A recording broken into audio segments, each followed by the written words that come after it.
ষষ্ঠ পাঠ মুজিজা, কারামত ও জাদুবিদ্যার মধ্যে পার্থক্য নিয়ে আলোচনা। মুজিজা, কারামত ও জাদুবিদ্যার মধ্যে পার্থক্য। মুজিজা ও কারামতের মধ্যে পার্থক্য। মুজিজা ও কারামতের মধ্যে কয়েক ধরনের পার্থক্য আছে, যা নিম্নরূপ। ১. মুজিজা নবী রাসূলগণের সাথে নির্দিষ্ট। তারা ছাড়া অন্য কারো হতে প্রকাশিত হতে পারে না। অপরদিকে কারামত সাধারণ অথবা ব্যাপক হতে পারে, অর্থাৎ নবী রাসূলগণ হতে প্রকাশিত হতে পারে। আবার সাধারণ মুমিন মুত্তাকি থেকেও প্রকাশিত হতে পারে। ২.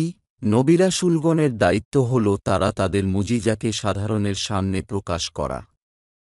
অপরদিকে অলি ও খাস বান্দাগণ তাদের কারামত গোপন রাখবেন। ৩. নবী রাসূলগণ তার মুজিজা সম্পর্কে জেনে বুঝে প্রকাশ করেন, কিন্তু অলিগণ নিজ কারামত সম্বন্ধে ওয়াকিফ হাল নাও হতে পারেন। ৪. মুজিজার উদ্দেশ্য হল নবুয়াত অস্বীকারীদের সামনে নবীর সত্যতা প্রকাশ করা। অপরদিকে কারামত দেখানোর উদ্দেশ্য হল অলি ও সৎ বান্দাগণকে সম্মানিত করা। মুজিজা ও জাদুর মধ্যে পার্থক্য। আলেমগণের মতে মুজিজা ও জাদুর মধ্যে বহুবিধ পার্থক্য আছে, যা নিম্নরূপ। ১. মুজিজা কোনো কিছুর মাধ্যমে দেখানো হয়নি। আল্লাহ যখন ইচ্ছা করেছেন, তখন তিনি নবী রাসূলগণের মাধ্যমে তার প্রকাশ করেছেন। পক্ষান্তরে কোনো ওয়াসিতা বা মাধ্যম প্রয়োগ করে জাদু প্রদর্শন করা হয়। ২.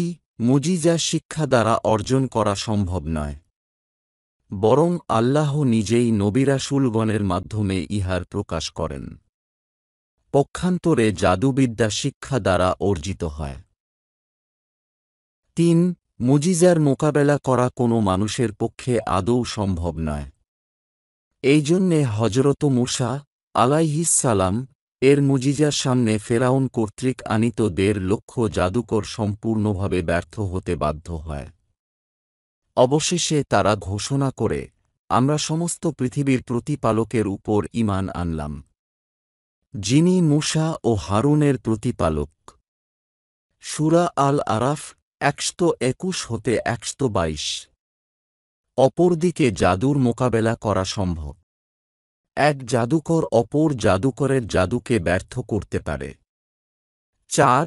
নবী রাসূলগণের মুজিজার মধ্যে কোনো বৈপরীত্য ছিল না, কিন্তু জাদুকরদের জাদুর মধ্যে পরস্পরে বৈপরীত্য থাকতে পারে। ৫. মুজিজা হল বাস্তব সত্য এক কুদরতি নিদর্শন।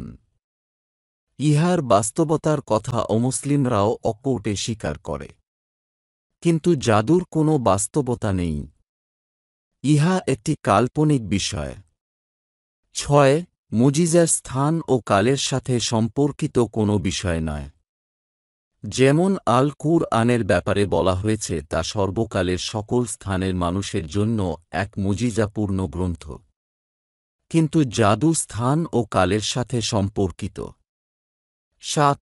মানুষের কল্যাণ সাধনের জন্য মুজিজার প্রকাশ ঘটানো হয়েছিল, কিন্তু পার্থিব স্বার্থ হাসিল করার জন্য জাদু প্রদর্শন করা হয়। ৮. মুজিজা সর্বস্তরের মানুষের সামনে প্রদর্শিত হয়েছিল, তারপর জ্ঞানী ও বুদ্ধিমান লোকেরাই তা হতে হেদায়েত লাভ করেছিল, কিন্তু সাধারণত মূর্খ ও নির্বোধ ধরনের লোকের মধ্যে জাদু প্রদর্শিত হয়ে থাকে এবং তারাই তা গ্রহণ করে থাকে। সুতরাং উপরোক্ত আলোচনা হতে বোঝা যায় যে মুজিজা, কারামত ও জাদুবিদ্যার মধ্যে পার্থক্য সুস্পষ্ট, যা থেকে ইসলামের বিষয়াবলীকে খুব সহজেই শনাক্ত করা যায়।